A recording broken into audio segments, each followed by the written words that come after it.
Good afternoon, LinkedIn family and YouTube and Facebook. We're having some technical difficulties here today.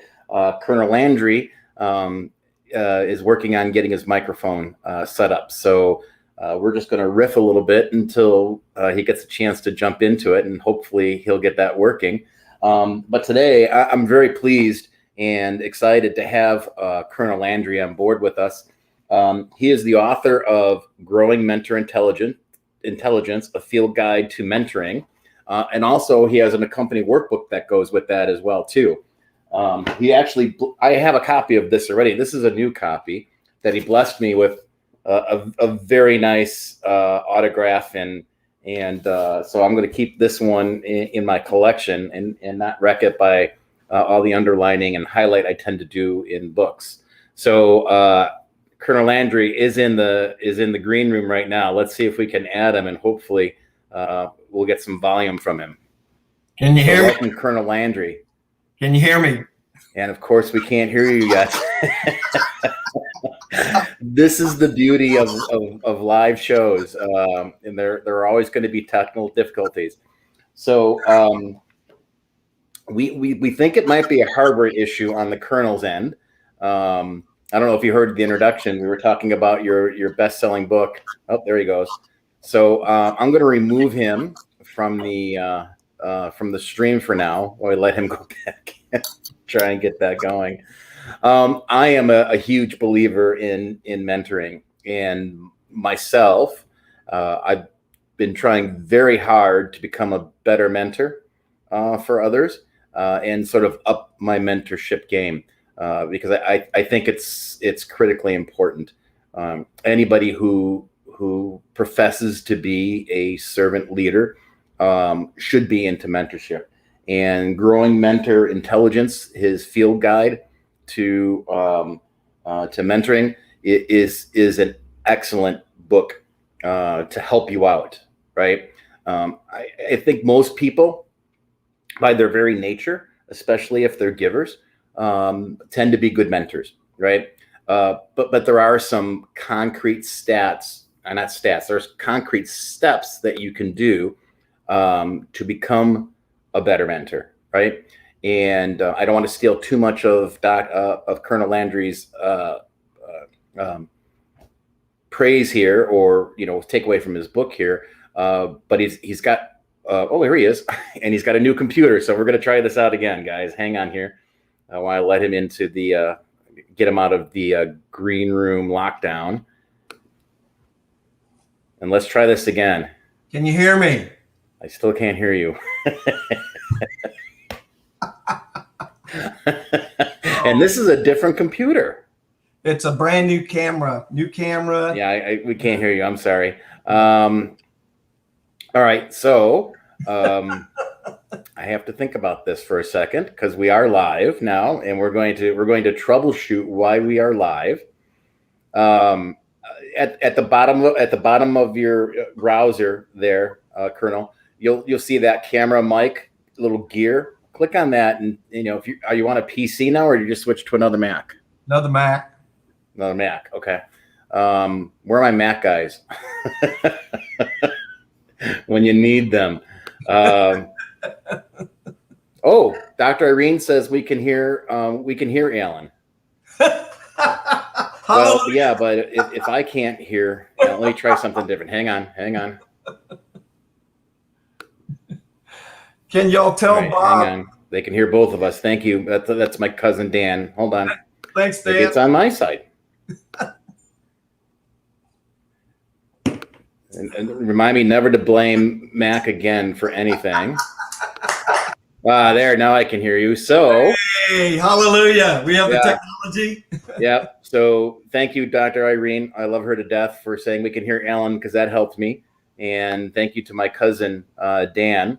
I'm surprised he even has a computer to listen to this kind of stuff to begin with, out in where he lives, out in Missouri.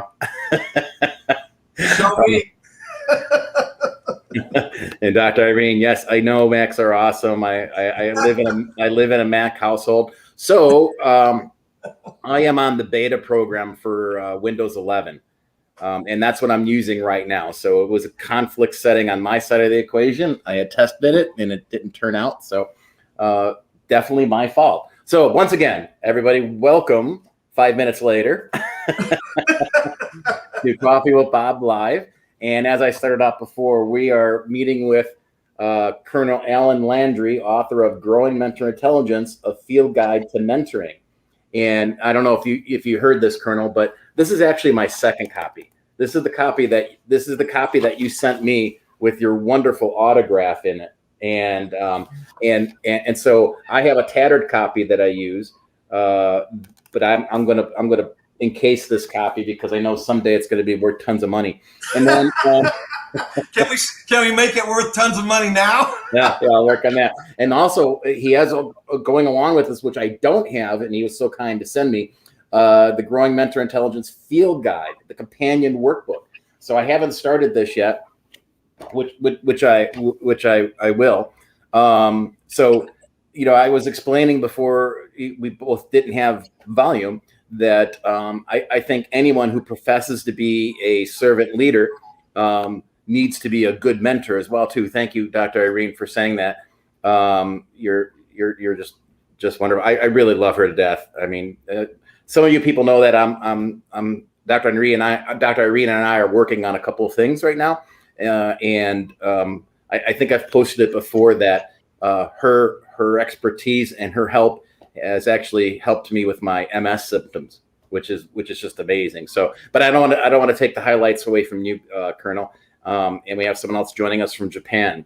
Thank you for joining us. I appreciate it. So let's talk about your book. First of all, thank you for your service. I really appreciate everything that you've done, and your bio is just amazing. And I posted a little bit about it in the lead up to this, but we didn't talk about it. So why don't you do me a favor? Give me a quick rundown of your background, or let everybody know just how amazing you are. Well, first I have to say thank you to you. I agree with Dr. Irene. You're an awesome mentor, and you evidence it every day through your activities and how you take care of other people and treat other people. And when you started it and you said servant leadership, and you mentioned the tie to the words mentoring, mentorship, there's not a more noble purpose for any leader than to grow the next generation. Yes. And the blessing that comes to you from mentoring is reverse mentoring, where you learn as much, if not more, from the very people that you mentor. So it's such a beautiful win-win and a way to create legacy. So yeah, a little bit about me. Born and raised in East Texas, the second of 7 children. Knew from an early age that I was different in many ways, and wanted to get out of there. It was a wonderful school, wonderful area, but it didn't have promise for me. So education was my ticket out, and academics, and the mentors that formed around me and provided opportunity for me and saw things in me that I didn't see in myself. And I still remember them and remember their names. And so the deal was, I was privileged to go to West Point. I was the first person in my family to go to a 4-year school, and what a blessing it was. I spent 26 years in the Army. I got married right away. Paul and I just celebrated our 47th anniversary. Congratulations. Thank you. Quite a blessing. We've been privileged to have 4 children, 2 beautiful daughters, 2 wonderful sons, both active duty serving military. All 3 of us combat veterans, and 11 beautiful grandbabies that the title I'm most happy to have, and the one that gives me the most fulfillment, is Grandpa. So, awesome. That's incredible. Yeah. There you have it. After I retired from the Army after 26 years, I went to work for Raytheon for 10. And I was Raytheon's a fantastic, beautiful company, great company, but I was really disappointed in how leadership approached mentoring and mentorship. And I understand that it's common in a lot of different industries where mentoring is something that's either shunted off to the HR department. Mm-hmm. Whoop, and we froze. Today is just a day of technical difficulties.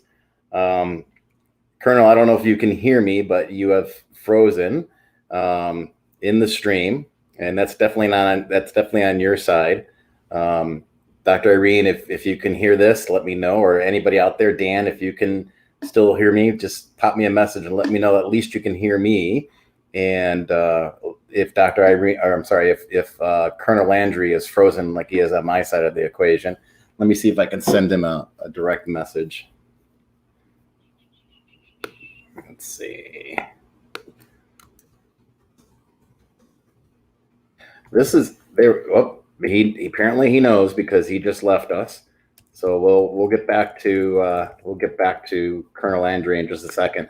So as you can tell, thank you, Dan. Appreciate you. I don't say this often enough about my cousins out in the sticks there, but I do appreciate them, and I do appreciate him. And we haven't seen each other in a while, so we've got to put something on the books soon, okay? And I'm saying that out loud in public in front of several, probably 100 people, I think, at this point, so they know they can hold me to the fact that I need to get together with my cousins. And this is about, and much to everyone's chagrin, about the only time I'm on Facebook these days is when I post my Coffee with Bob's, which is probably not good.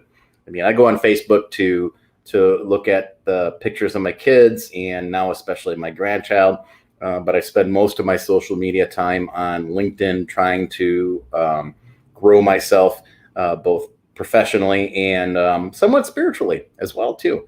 You know, when Colonel Landry's talking about mentorship, that's not only a professional type of growth, but it's a spiritual kind of growth and awakening as well too, because you get so much out of mentoring that is not only professional, but I was just saying, Colonel, that it's spiritual as well. So you froze up after you started talking about Raytheon.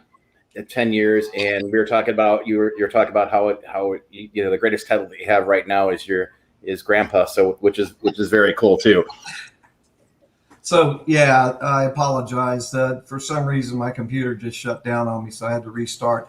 It may happen again. For some reason, it's done it on Zoom. There's always this issue between Mac and between PC and the apps that they use. So No worries. Yeah. So anyway, I was disappointed to find that mentoring, in my experience, wasn't unique from talking with other people across industry. That there are not enough opportunities, particularly for multi-generational employees, young kids that are coming in that are dying for somebody to be authentic with them and give them the opportunity to grow. And let's face it, we all have been successful in our careers because other people invested in us. So what more noble thing can you do than giving that back to someone else?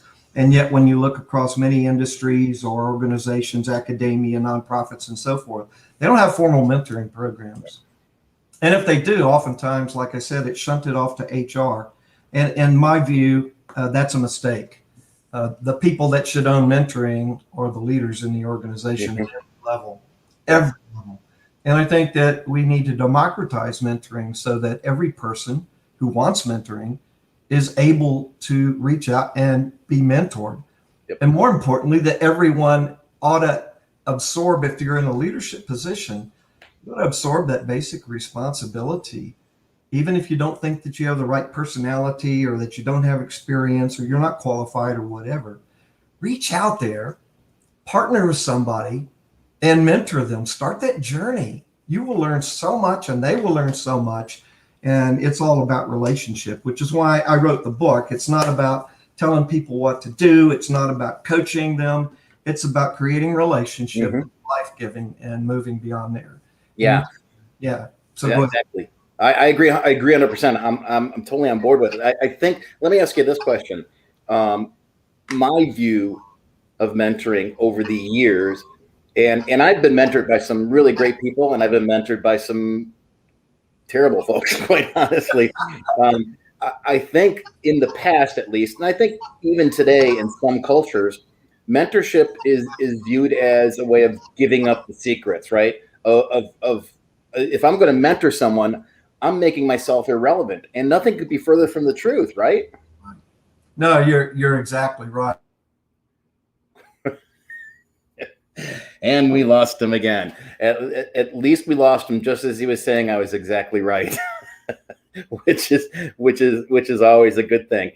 So, and he's right. So there's so much you can get out of mentorship aside from helping someone grow up a bit more or helping someone expand their careers.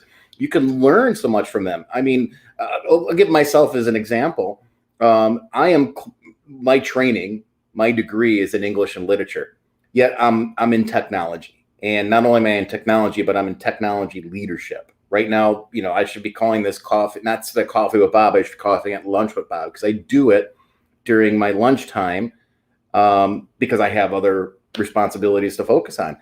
But I wouldn't be where I'm at today without having good quality mentors who saw something within me and started imparting their expertise and their wisdom and their knowledge upon me over the years, right?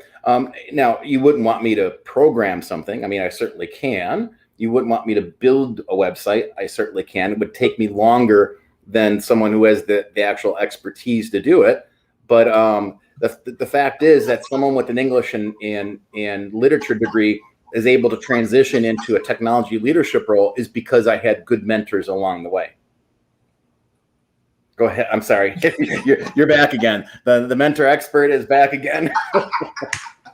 I tell you what, the end of somebody needs to grip this interface between Mac and PC because it's driving me crazy too. I apologize. It shuts me down and makes me restart, but I apologize for that. That's okay. So good.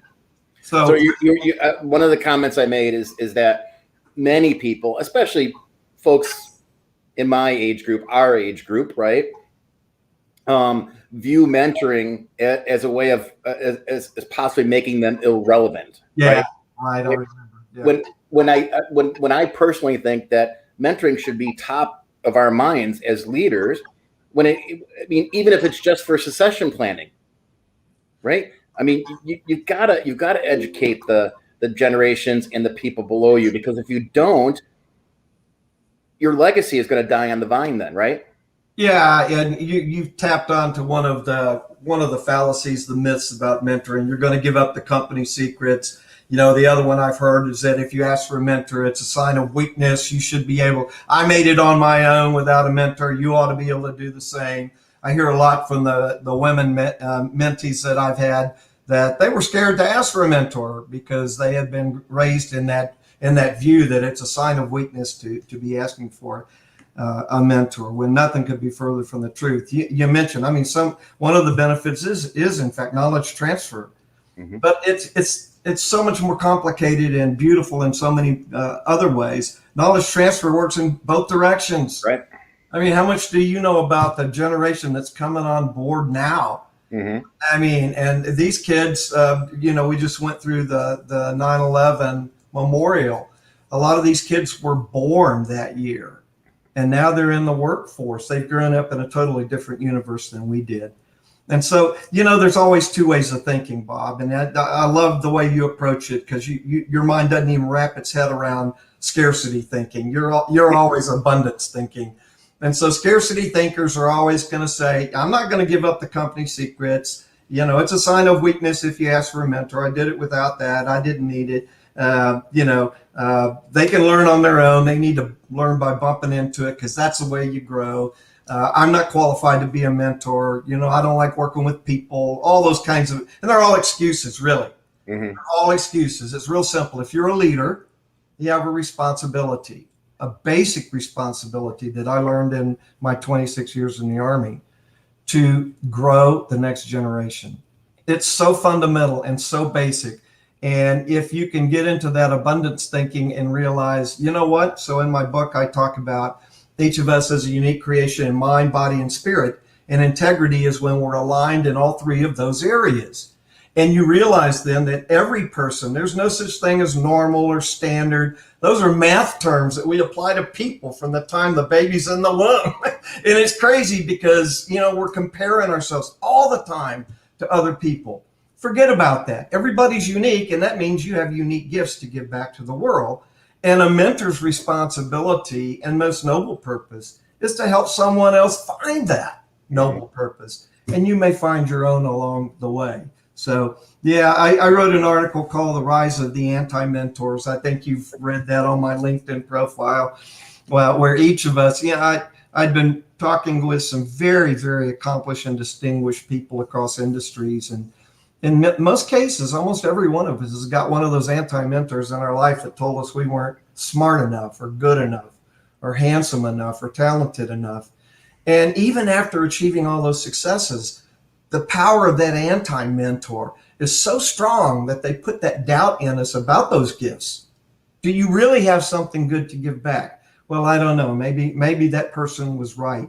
And so the reason mentoring is so important is we need critical mass, right? Like Malcolm Gladwell said in The Tipping Point. We need a tipping point to overcome all the anti-mentors that are out in the world telling us what we're not. We need the mentors to tell us what we are and can be, more importantly. So let me ask you this question then. What is the absolute best way? All right, not the absolute best way, but what is a good way for someone who feels like they don't have the skills to be a mentor, or someone who doesn't even, or they feel like they don't know how? What's the best way for them to kind of jump in and get going? Because I have found, at least the people that I talk to, if I can just get them to jump in and get going, it'll start for them, right? It's a snowball. Yeah, you're right. I mean, you've heard it said before that to change behavior, you have to change mindset.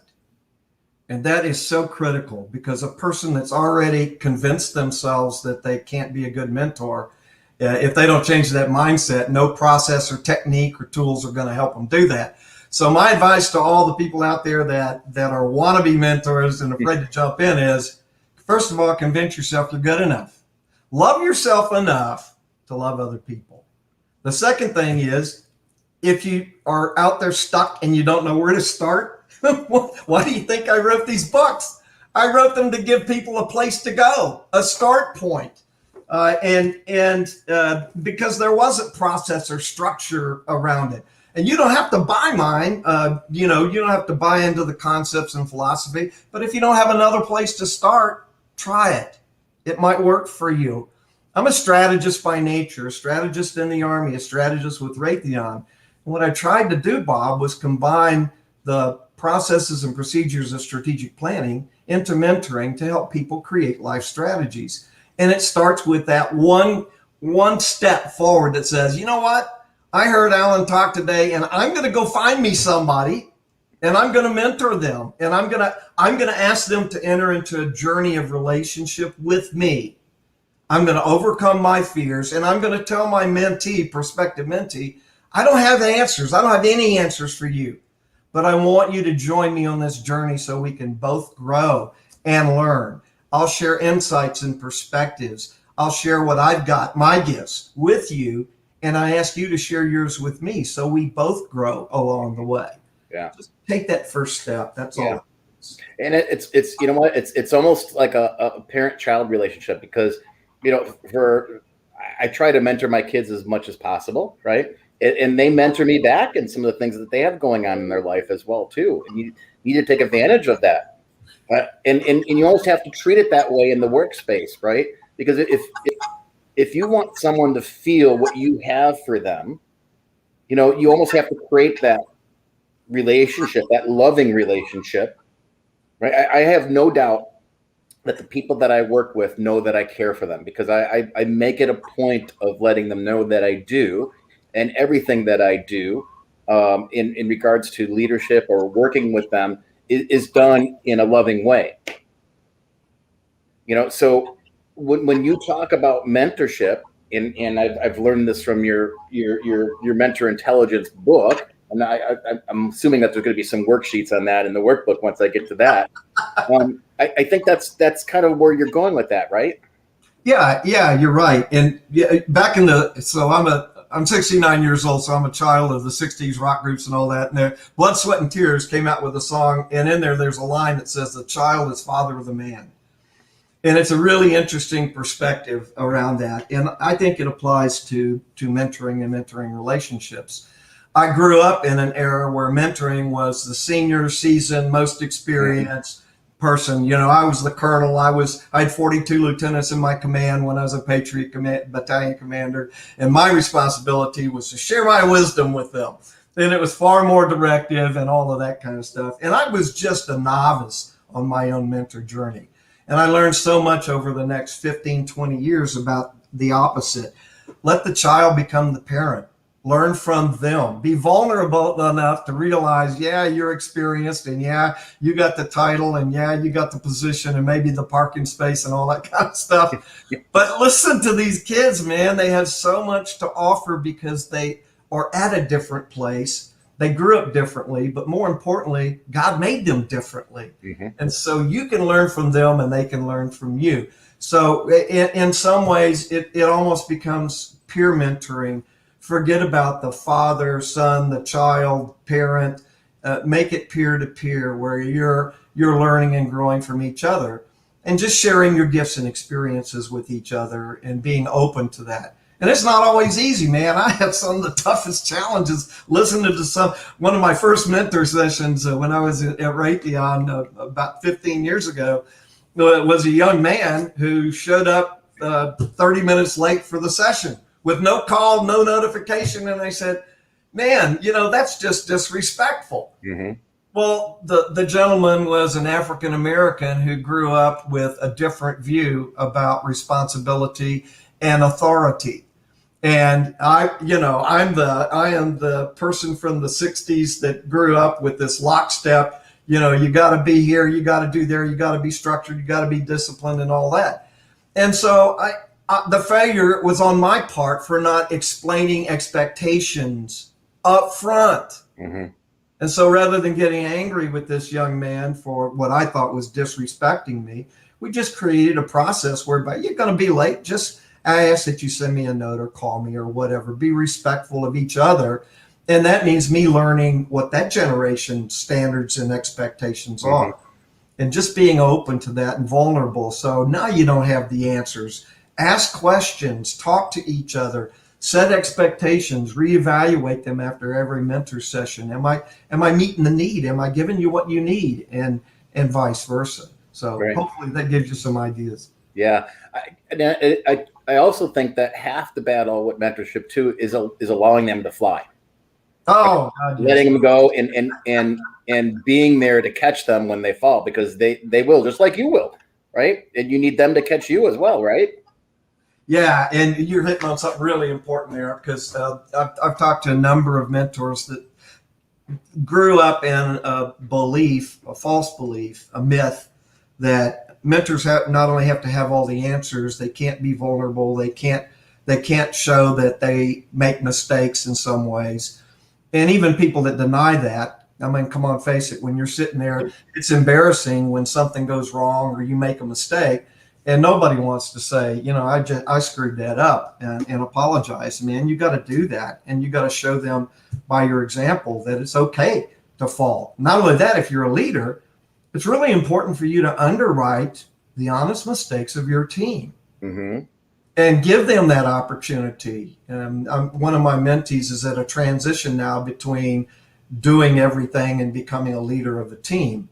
And as I was sharing with her, one of the transitions that a lot of leaders don't make in the Army is the transition between being the doer and being the delegator, and learning how to delegate and underwrite the honest mistakes of your team. And being honest about your own mistakes. That's being human. And when you're vulnerable to them and you can say, I really screwed that up. My intent was good, but my effect was bad. And so I've got some growth and some learning to do. When you're able to understand the difference between intent and effect as a leader, and focus on the effect you achieve and accept when things go wrong, instead of turning the mirror outward, turning it inward, and look at yourself and see what part you played in creating that environment and circumstance. And as the quote goes, you know, and it's a religious quote, but it applies, it's kind of a deep spirituality, and it's from St. Francis, I believe. And the quote goes, preach the gospel every day, use words if you must. And the message for every leader is, the people that work with you may doubt what you say, but they'll never doubt what you do. So walk the talk every day. And that means being vulnerable and open to accepting that you're human, they're human, you make mistakes, own them when you do. Yeah. That will make you a better leader and a more effective mentor as well. Yeah, absolutely. And another thing that'll make you an effective mentor is the awesome book. We're going to plug in Growing Mentor Intelligence, and I have it there on the scroll, Field Guide to Mentoring. You can grab it on Amazon, and the 5-star, 4-star reviews are growing like crazy. Last that I saw, you have 50 plus, right? Oh, 48. I'm at 48. Okay, almost. Well, I didn't get mine up there yet, so you'll have 50 soon. And it's really, thank you. And it's really interesting that when you're an independent author and self-published, you don't get rich. You're not a New York Times bestseller, but that's not why I wrote the book. I wrote the book to create legacy and to change the world. And so you're giving me this platform to help people see a mentoring from a little different view than maybe they've heard before is powerful. And so I ask you, if you're out there and you don't have the book, go to Amazon, and before you hit buy, take the 15 minutes to read those 48 5-star reviews, because there's no greater reward that you can have as an author than to have your work make a difference in someone else's life. And so I appreciate that. I've been blessed with people that said it was life-changing, and that is all the reward really that I need along the way. But the $6 a book that I get, Bob, don't get me wrong. I'm happy to get it. Amazon gets 9, I get 6. What the heck? You know, that works too. Now you also work with organizations too to teach them how to be mentors, right? Yeah. It's so here's truth in advertising. So I wrote the book in 2013, the workbook in 2014. And then I wanted to figure out what I wanted to be when I grew up. And one of the things that I had to do was figure out how to translate that work into workshops. And so over the last 8-9 years, I've been privileged to give workshops to some fairly large corporations. I've given a number of workshops to Raytheon Missile Systems in Tucson, Arizona. Now it's Raytheon Technologies. And again, that I came from there, and I love that company. I love the people there, and I have good relationships with them. And so I've been able to share some of that message with them. One of the most powerful things, though, that I would share with you is in my book, I speak to reverse mentorship, which is where your mentees mentor you. Mm-hmm. In my work with Raytheon, particularly around inclusion, one of the things that I was asked to differentiate was between sponsorship and advocacy. And I had never given that the kind of thought that a mentor should. And so I did some research around it, particularly around organizations making them more inclusive for women and people of color. And in that research that I did, I came across a generic kind of definition that advocacy is anytime anybody says something positive about another person. You don't have to be a mentor to say, yeah, you don't have to know me or whatever. But if somebody says, I read Alan's book and it's really great, I love that. That's advocacy.